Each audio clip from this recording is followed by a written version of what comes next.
de agenciamento marítimo, videoaula número 7.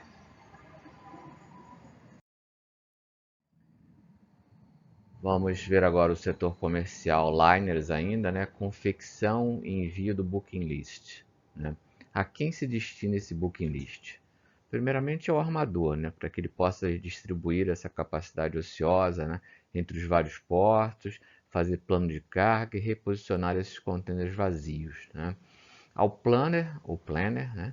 Do navio, para que confeccione o plano de carga, que é um esquema de carregamento, né, que define as posições das baias ou bays, né, e a camada, quer dizer, em que andar vai ficar, as tiers, das várias pilhas em que os contêineres são acomodados, tanto nos porões como nos conveses dos navios. Nós normalmente vemos os contêineres nos conveses, né, mas também tem muito contêiner no porão também. Nesses navios liners, essa mudança de plano de carga é constante, né? Então, os armadores adotam o envio semanal do Individual Booking Report, né? Um relatório de cargas fechadas individuais para os planners e aos setores de logística dessas empresas, né? Para que busquem a otimização do espaço desses navios e dos estoques de contêineres vazios em terra, tá? O planner também deve buscar ajustar esse plano de carga de maneira que sejam evitadas remoções de carga, né? Cargo shifting, que consiste em custo para o armador, porque enquanto ele está atracado, aqueles portainers têm que ficar trocando containers de lugar. Isso perde tempo de embarque e desembarque de containers para aquele porto. Ao depô, que é o depósito de vazios, né, que nós já comentamos aqui no final da linha vermelha, aqui no Rio de Janeiro, nós podemos ver o depô aqui do Porto do Rio com muitas pilhas de contêineres ali. Então, para esse depô, o booking list serve para informar sobre quais os exportadores que irão coletar os contêineres vazios, né? E ao setor de documentação, que nós estudaremos em seguida, necessita saber o total da carga fechada, o que foi bucado, certo? Bom, já no segmento Trump, né, o setor comercial que trabalha com o segmento Trump, é, normalmente, né, nesse transporte marítimo de carga geral, né, que nós chamamos de break bulk, a granel, né, carga dry and liquid bulk, né, carga seca e carga líquida, geralmente é negociada através de brokers, né, corretores, que fazem a intermediação entre os armadores e os exportadores ou importadores. Porque a carga é toda, é para o navio praticamente todo, porque o Trump vem para pegar uma carga para ocupar o navio todo, diferente dos liners, né, dos containers. A dinâmica comercial nessas cargas transportadas não tem rota fixa, né, e diferem bastante dos liners, como a gente já havia comentado. Essas agências marítimas necessitam, na sua estrutura, de profissionais dedicados a esse trabalho comercial, né, junto aos armadores. E aos players do segmento Trump, que enfatiza o setor comercial dessa agência com um trabalho de prospecção comercial, quer dizer, obter apontamento dos armadores e afretadores para o atendimento ao navio. Então, obter carga, angariar carga. Os brokers trabalham bastante nessa área de Trump, que são carregamentos grandes, né, muito grandes, para pegar um navio inteiro. Já no liner, busca-se angariar cargas e gerar frete marítimo para o armador em pequenas cargas, containers de várias empresas. Não? O setor comercial do liner e do Trump são bem diferentes, né, na atuação do segmento Trump e do segmento liner. São focos distintos, né, que requerem estratégias e abordagens comerciais totalmente diferentes. Bom, o setor comercial deve angariar e desenvolver vínculos com brokers e desempenhar essa atividade comercial de angariar carga diretamente para o armador atuando nesse mercado Trump. Por quê? Com isso, ele obtém receita proveniente desse percentual do frete marítimo para a agência e não fica na mão dos brokers, né? Porque os brokers fazem essa atividade e fica com esse percentual do frete. Mas se for o setor comercial da agência a angariar essas cargas, imagine uma carga de soja para a China, Então, se a agência conseguir angariar essa carga, ela fica com essa receita para a agência, não o broker. As atividades desempenhadas por essa área, né, são, primeiro, visitar clientes do Brasil e no exterior. É importante, né, construir um calendário adequado, um networking, né, analisar estatísticas de cargas e estudos de mercado. Quer dizer, quando as cargas ficam disponíveis para o transporte, né, quais são os melhores destinos, os mais comuns, né, manter-se constantemente informado sobre fatos relevantes no mercado, como fusões de companhias, né, projetos de novos portos, mudança no quadro de gestores dos armadores, né, e afretadores, identificação de players, né, pessoal que trabalha nessa área, que terão poder para nomear agente marítimo, quer dizer, as pessoas que vão escolhê-los como agente marítimo, né? E nesse caso aqui dos Trumps, normalmente seria o afretador, né? A Charter Party diria que seria um charter agent, né? O agente do afretador, porque ele tem uma grande importância, toda a carga é dele, né? De um cliente só. Manter esses clientes regularmente informados, né, sobre fatos que possam afetar a participação deles no mercado, né, como notícias da economia, quebra de safra, essas coisas, né, problema de portos, né, calado dos portos, mudança desses calados, ou condições, fusões de companhias, greves nos portos, isso prejudica bastante, congestionamento nesses portos, né, muitos navios na mesma época da exportação de soja, de milho, né, restrição desses portos, né, calado, comprimento e boca do navio, né, que são características importantíssimas que o agente precisa saber, né, calado é quanto ele mede da superfície da água até a sua quilha, né, o que faz ele encalhar é o calado dele, né, o comprimento do navio para saber entre quais cabeços, né, espaçados lá de 25 metros cada um, você tem que marcar para aquele navio caber ali, senão o prático volta com ele e é um prejuízo para a agência e para o armador. E a boca do navio, que é a largura, né, por onde ele pode passar, os canais que ele pode passar. Além disso, também as pranchas de carga e descarga, né, como essa carga vai ser embarcada, no caso dos Trumps, né, as esteiras, né, os feeders, que a gente chama, né? E além disso, realizar o marketing promocional da agência, tá? Bom, além disso, orientar os setores operacionais e de custeio, que nós vamos estudar no futuro, sobre acordos para a preparação das proformas, né, que são aquelas PDAs que dizem a previsão de gasto daquele navio, né, e as contas de custeio, negociar acordos comerciais e contratos, também o setor comercial, intermediar a solução em situações, mesmo que operacionais, que gerem desgaste nesse relacionamento com os clientes, né? Paradas, reparos que têm que ser realizados, né? Realizar pós-venda com os clientes é muito importante, né? Você verificar se ele ficou satisfeito, né? Quais são as oportunidades de melhoria da agência numa próxima empreitada. Então, isso é bem valorizado pelo contratante, que é o armador ou o afetador, né? Bom, em algumas dessas agências, né, esse setor pode se encontrar incorporado ao setor de documentação, o setor de containers, né? Agora saímos do setor comercial, começamos o setor de containers, o segundo setor que vamos estudar na agência. Então, às vezes, quando a agência é especializada no atendimento de armadores Trump, esse setor não existe. Então, ou o setor de documentação ou o setor de operações realizam o trabalho que o setor de containers faz nessas agências mais especializadas em atender o segmento liner. Tá? Então, vamos ver aqui que as várias fainas do setor de containers numa agência. Né? Primeiro, a movimentação de containers vazios, né? Porque o container é uma caixa de metal, então aquele container vai ser descarregado pelo importador e devolvido para algum lugar, né? Então, essa movimentação de containers vazios tem que ser informada para a Receita Federal, né?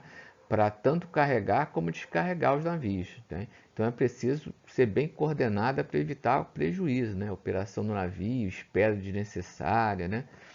E esse setor também prepara a documentação que interage junto à Secretaria da Receita Federal para obter a anuência do carregamento, quer dizer, pode carregar ou pode começar a descarga, né? E os custos de vistoria, né? Empilhadeira, pessoal do terminal, sempre ficará com o armador.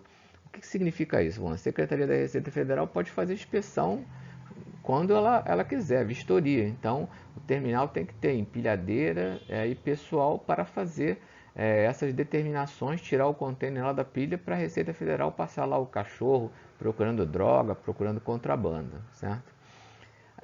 Essa documentação, né, compreende processos de movimentação desses contêineres, é disponibilizada ao operador portuário ou terminal, né, normalmente é um TUP, aqui no Rio a Libra, a Multiterminais também ao transportador terrestre, né, contratado pelo armador, o caminhão que vai tirar, ou o trem que vai tirar aquele contêiner do terminal, ao depô, né, que é o terminal de contêineres vazios, se chama depô, é uma palavra em francês, terminal de vazios, ao armador para que faça o acompanhamento, porque no fundo aqueles contêineres são propriedade do armador, né, que leva no navio dele.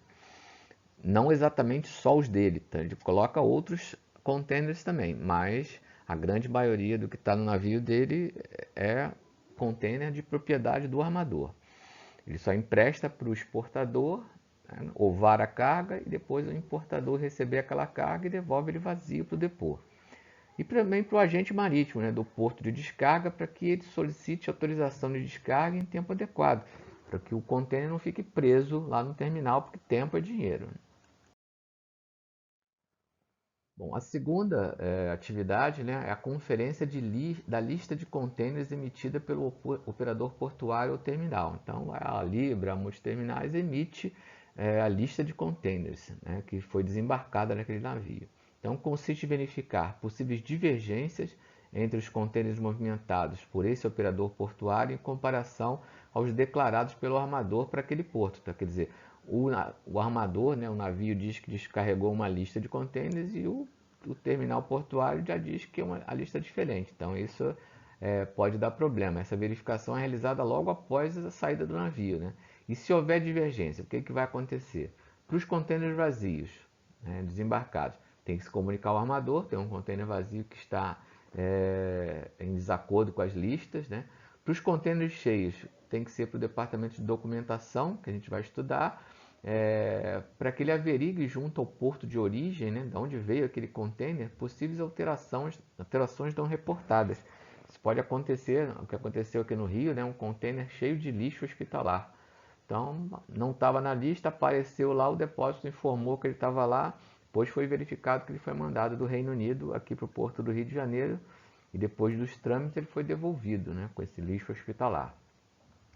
A partir dessa conferência, né, e atualização dos dados nos softwares que existem, no gerenciamento da própria agência ou do próprio armador, né, que tem esses softwares de controle, para esses contêineres cheios de importação, começa a ocorrer a contagem de tempo para devolução desse contêiner ao depô, ele vazio. Né? Para isso ocorrer logo após o importador desovar, né, descarregar o contêiner. Por quê? Se ele exceder esse tempo, normalmente escrito lá no BL, no Bill of Lading, é permitido, pode ficar com o container durante 5 dias. Então, se passar de 5 dias, vai incorrer uma taxa de sobreestadia, chamada demurrage ou demurrage. Tá? Bom, as agências, né, designam pessoas para tratar a questão da demurrage ou demurrage que resultam em receita para a agência. Né? O depô precisa receber as listas de todos os contêineres cheios e vazios, né, descarregados do navio para que autorize a entrada dos vazios, que irão compor o estoque daquele depô, né? E o do armador também aceite os contêineres de devolução dos importadores. Tá?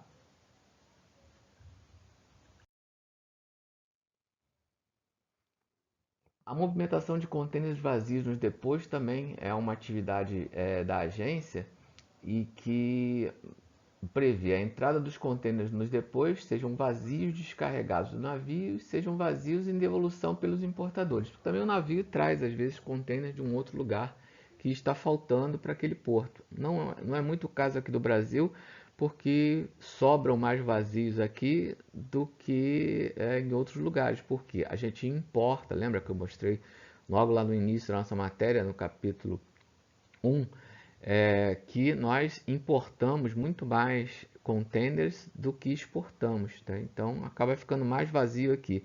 Então acontece de tirar vazio daqui para levar para países exportadores de produtos manufaturados. As condições e prontidão dos contêineres após a vistoria de recepção do depô, né, se disponível para o uso ou se avariado, né, se estiver avariado, né, deve ser acompanhado o envio dessas estimativas dos custos de reparo para o armador e verificar o andamento, né, da aprovação do reparo. Após essa autorização de reparo, deve-se cobrar do terminal para que os reparos sejam feitos no menor espaço de tempo possível, de acordo com o requisito do armador. Deve-se atualizar o sistema e o controle da agência ou o sistema do armador com todas as informações recebidas. Bom, apesar de normalmente os armadores possuírem vistoriadores próprios, né, ou terceirizados nos depôs, também está no escopo desse trabalho, então, o setor de containers controlar esses containers designados para café e alimentos, que devem ser limpos, né, esterilizados. Deve monitorar os PTIs, né, o Pre-Trip Inspection, né, inspeção pré-viagem, para os contêineres refrigerados, para ver se eles estão funcionando, a temperatura está sendo mantida, e acelerar os procedimentos para os contêineres sem vistorias ou pendentes de autorização para reparo. Bom, o setor de contêineres também deve fazer o reporte ao armador sobre essas condições desses contêineres, né? Consiste no envio ao armador do Weekly Report, né, um relatório semanal, constando as informações sobre o status de cada container, né? Os contêineres que se encontram com o importador para serem devolvidos, os contêineres já entregues ao exportador para ovação e embarque, os contêineres com reparos em andamento e tempo previsto para essa conclusão, os contêineres em condições de liberação, né, disponíveis em estoque, os contêineres aguardando inspeção para aceite no terminal ou emissão de relatório de avarias, né, os contêineres aguardando aprovação do armador para iniciar reparo, os contêineres para serem sublocados, né, para outro armador, isso também acontece. Se vocês olharem os navios conteneiros, vocês vão ver que tem contêineres de várias companhias. Então, às vezes, eles são subalugados também para um outro armador, mesmo concorrente, não tem problema. Esses dados são necessários ao armador para o adequado planejamento da logística dos equipamentos, quer dizer, planejar o uso dos contêineres em todo o mundo. Bom, tratamento de avarias, né, que também é responsabilidade sobre os custos de reparo, sempre recai com o causador da avaria, onde foi feita aquela avaria, né, se foi no terminal, se foi no navio, se foi no importador, se foi no exportador, né, tem que ser feito esse levantamento. No relatório de avarias, né, o Damage Report, vai trazer isso, as etapas desse processo de movimentação do container, né, para que as responsabilidades sejam transmitidas para determinada parte ou outra, né? Como seria isso, né? Na descarga do contêiner vazio do navio, certo?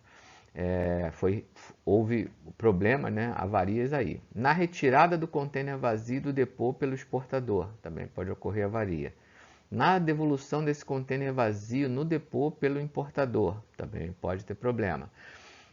Em ocorrência de incidentes ou acidentes com o transportador, né? No caminhão, caiu numa curva, né? O container caiu para fora da curva em cima de um carro, acidente, né? Aquele que esteve em posse na última etapa arca com esses reparos, tá? Na devolução dos contêineres vazios, nos depôs, em constatando-se essas avarias, ocorre uma emissão de um termo de responsabilidade pelas avarias e o depô pode receber o contêiner vazio após desovado pelo importador. Após essa emissão da estimativa de custo de reparo pelo depô, pode-se agendar uma vistoria, né, em conjunto entre armador, agente, o pessoal do depô, para que avalie essas condições do contêiner e se autorize ou não o reparo. Bom, contêineres vazios também em condições para receber cargas. Então, o setor de contêineres também tem que controlar isso, né? Há uma interação constante entre o setor de contêineres e o comercial, que nós já vimos anteriormente, né? Porque o setor comercial busca angariar carga o máximo possível sempre, né? E precisa informar com frequência sobre o estoque de contêineres vazios nesse depô. né, para que não angarie mais carga do que a capacidade do navio. Então, não havendo essa interação, o risco de se vender espaço, né, para arrecadar o frete marítimo, mas não entregar o serviço é anticomercial, isso não é muito bom. Né? Isso gera desgaste, ou mesmo até perda do cliente. O cliente vê a sua carga rolada, rolada, rolada, ele desiste daquela agência, daquele armador e vai procurar outro. Né? Contudo, apesar do que nós vimos, né, a cautela e planejamento são básicos para a operação marítima. Né? Então, pode-se ver na prática comercial que o consentimento do armador é simplesmente fechando carga na quantidade maior possível, não se preocupando com o espaço, que o armador paralelamente vai buscar uma solução logística. Vai transferir vazio, vai colocar um navio a mais naquela linha, ele vai arranjar o jeito dele. Né? Mandar caminhão para pegar um contêiner de um porto para o outro, né? Daqui do Rio para Itaguaí, de Itaguaí para o Rio, né? Para atender todos esses bookings, né? Que são as cargas fechadas. E também é fundamental liberar um container para o exportador que ele mesmo esteja em boas condições de uso. Porque não adianta você entregar um container para o exportador e ele está com problema, né? Porque aquilo vai atrasar aquele embarque. Né? E o tipo de container seja apropriado para carga. Então você não vai entregar um container refrigerado para se exportar pneu, né? Nem ao contrário, né? Sem refrigeração para um exportador de carne. Né? E ele tem a capacidade, peso e volume para receber aquela carga. Quem calcula isso é a agência, certo? Deve-se liberar o container que se encontrar há mais tempo no estoque, né, para evitar que um container fique lá e não seja nunca mais usado, né, para manter essa rotatividade. Isso em logística, né, e computação também se chama FIFO, né, First In, First Out, primeiro a entrar, primeiro a sair. Isto faz com que o armador otimize seus custos com a armazenagem no depô e também a geração da receita com cada unidade de container. Ou então usar também a atividade logística de filo, first in, last out, para que haja um rodízio total desses containers, para que não fique lá um lá no fundo da pilha que nunca vai ser usado. Entrou na fila primeiro, vai ficar até por último lá.